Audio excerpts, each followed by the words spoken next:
আসসালামু আলাইকুম প্রিয় ভিউয়ার্স। আজকে আপনাদের সামনে একটা ভিডিও নিয়ে আসলাম, যেটা ওমান সালালায় অবস্থিত, যেটা বাঙালি বাজার নামে পরিচিত। বলতে গেলে এক টুকরো বাংলাদেশ বিদেশের বুকে। আসুন আমরা দেখি এখানে আজকে কি কি পাওয়া যায়, কি কি শাক সবজি মাছ তরকারি। পুরো ভিডিওটা দেখতে থাকবেন।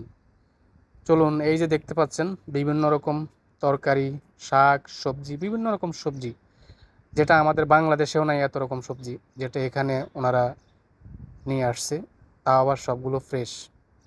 তার পাশাপাশি এই দেখতে পাচ্ছেন বিভিন্ন রকম তরকারি, মিষ্টি কুমড়া, আলু, পেঁপে, ঝিঙ্গে, ধুন্দুল, বিভিন্ন রকম। এই দেখতে পাচ্ছেন ধনিয়া, মরিচ।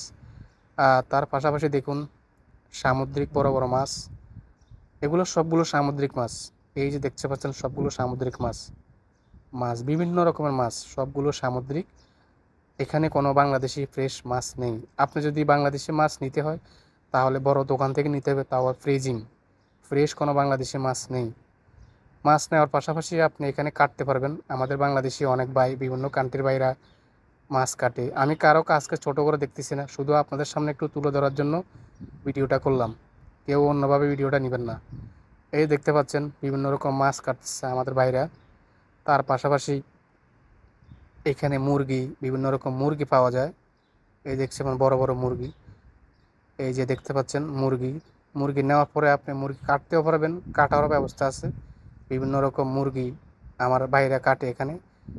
এই যে দেখতে পাচ্ছেন মুরগি কাটার পরে বিভিন্ন রকম আইটেম পাওয়া যায় মুরগির, এগুলো নিতে পারেন। তো অবশ্যই আপনারা আসবেন, স্পেশালি বৃহস্পতিবার শুক্রবার একটু বড় করে বসে এতটুকু।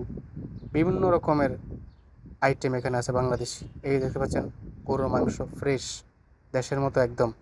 তার পাশাপাশি ফল ফুরুতে পাবেন। ধন্যবাদ সবাইকে।